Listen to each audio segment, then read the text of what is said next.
Alright, so the Weaponsmith workshop is finally here, and a ton of new items have come along with it.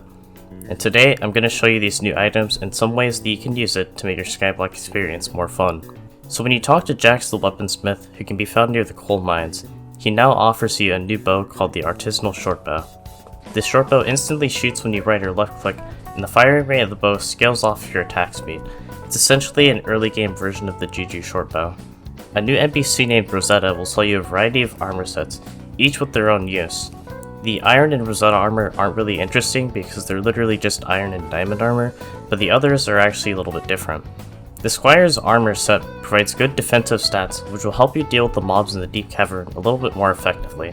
The Squire's sword is a solid sword that unfortunately gets outclassed by the undead sword at base, but it has a higher rarity and therefore has better reforged stats. The Mercenary armor set provides a slight boost to your health and defense, and serves as a direct upgrade to the Squire's armor. Its set bonus allows you to get plus 5 coins every kill, and heals you for 20 hearts every kill. The Mercenary axe is a pretty nice weapon that actually does outclass the undead sword for damage, and also benefits from better reforges. It's a bit expensive though, so you might want to stick to using the undead sword. The Celeste set is an entry-level mage set, and sacrifices its defensive stats for intelligence. The Celeste wand casts a Thunderstrike at the target location that deals some magic damage. It's pretty nice, but it has a steep mana cost of 70. The Starlight set is principally the same thing as the Celeste set, in the sense that it sacrifices defensive stats for intelligence, but it's basically just an upgraded version of the Celeste armor. The Starlight wand creates a cloud that rains down stars in a set area that deals damage over time. The wand can stack over itself, and you can create multiple clouds on top of each other if you have enough mana to do so.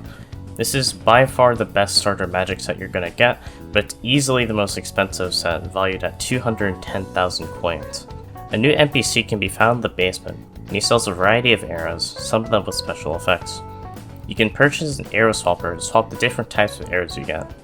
There are 5 arrows with non-special effects that just increase the damage of the arrow, but the rest add up special effects to the arrows you shoot.